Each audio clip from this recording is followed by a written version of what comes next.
Today we'll be discussing about strategic risk management and more specifically how to protect your company's future by paying special attention to strategic risk management. In the previous videos, we did define risk as well as risk management as a whole.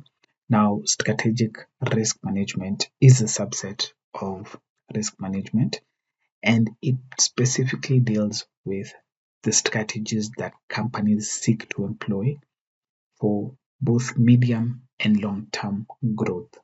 So when you hear the word strategy, just know we're talking about mid to long term.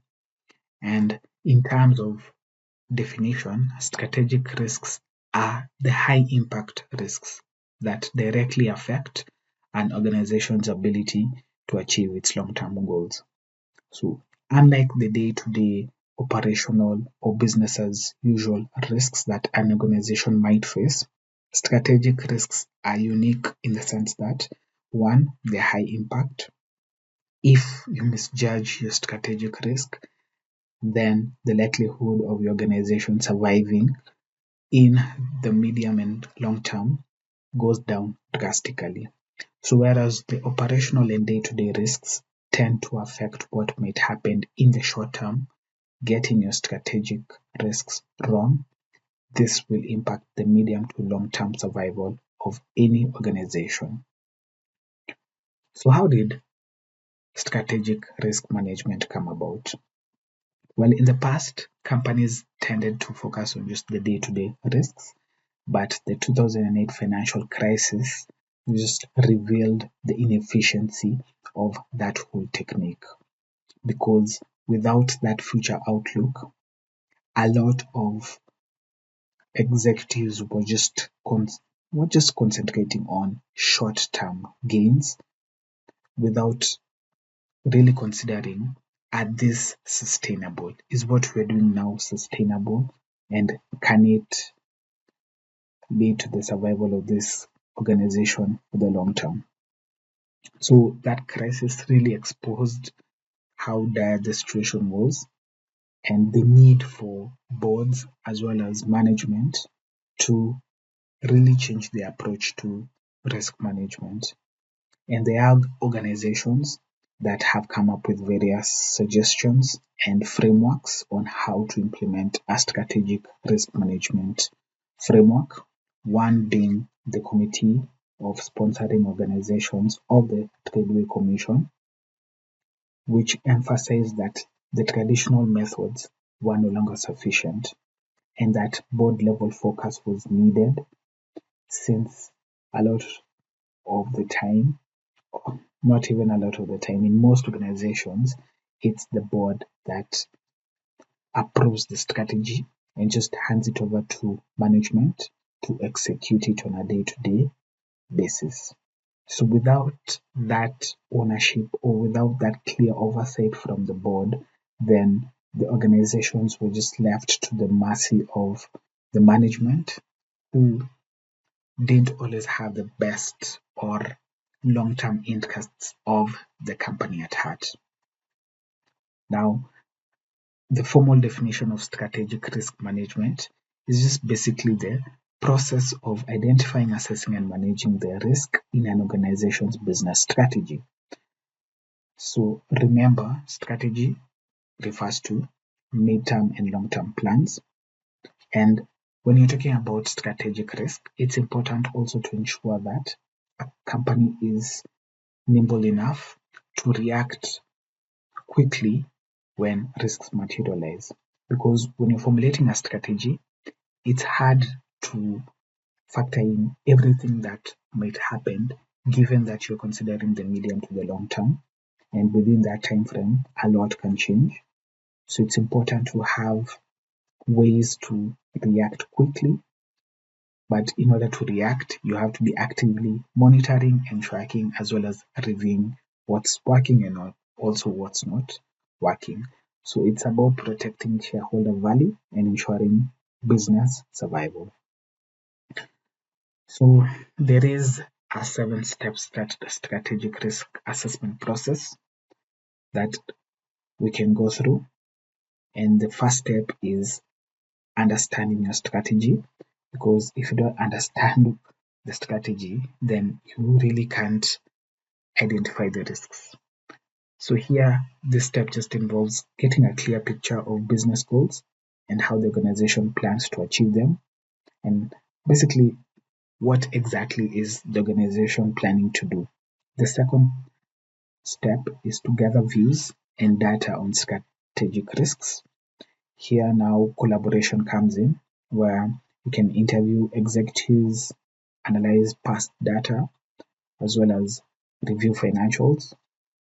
Numbers do paint a clear picture, and also you can collect both internal and external insights from audit reports as well as industry reports, just to get an understanding of the different types of risks that the strategy may pose to the company, or rather the implementation of that strategy may pose to the company. The next is to prepare an initial risk profile, where you just list down the risks in order of priority and the potential impact that they may have in execution of the strategy. The next step is to validate and finalize, which just involves refining the list through stakeholder engagement with management as well as the board, just to ensure everyone is aligned. After that, step number 5 would be to develop an action plan for each top risks, just to define clearly which response action should be taken, and more importantly, the ownership as well as timelines. Because if action plans are not tied to a specific person and timelines given, then nothing will get done. So there has to be commitment as well as that accountability. And the next step is to communicate the plan and risk profile, because again, since strategy is formulated at the top but it's implemented at the bottom, it's important to have that link between the two, where now the board cascades the message to management clearly, and management now cascades it to the staff as well as other key stakeholders, just to ensure that it is enshrined in the business culture. And the last one is to implement and monitor, which involves just tracking execution of the action plan.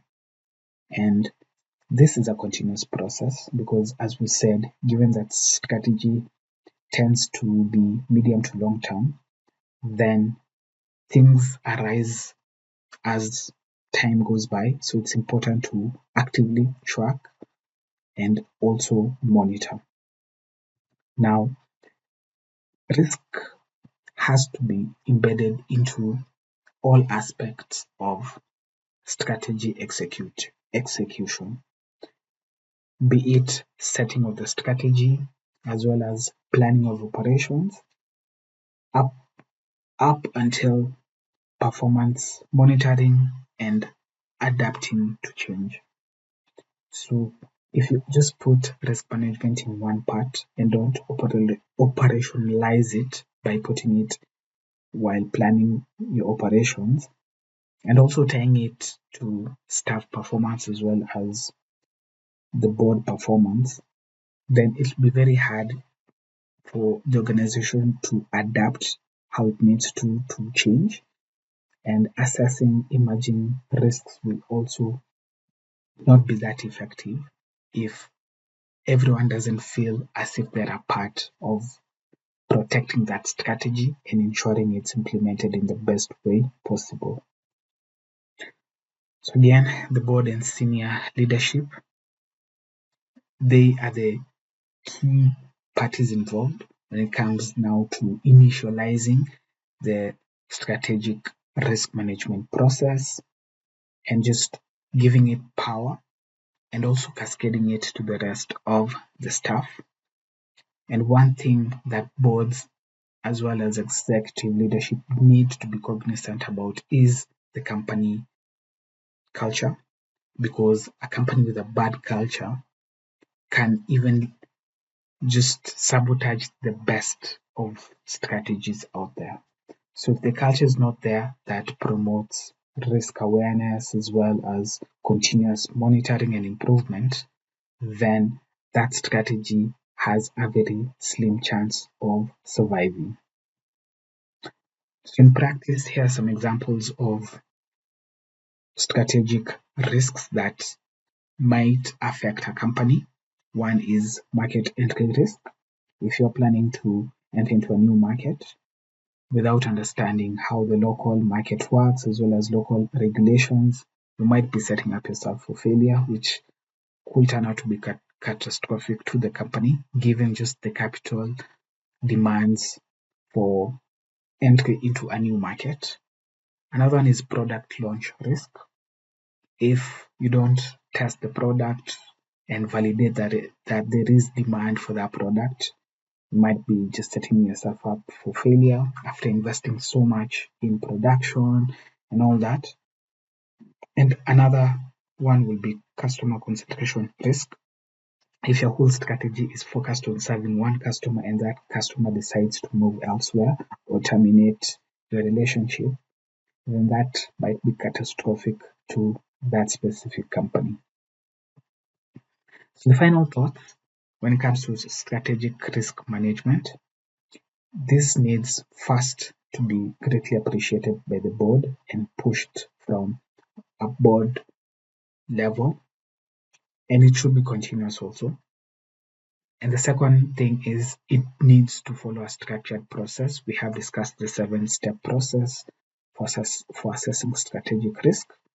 And lastly, risk culture within the organization cannot be ignored because, as we said, strategy is formulated at the top but implemented at the bottom. So without that support from the day-to-day doers or the day-to-day implementers of the strategy, then even with the best board, you'll just find that the execution fails horribly. So thank you for watching the video. Be sure to like and subscribe. I'll catch you guys in the next one.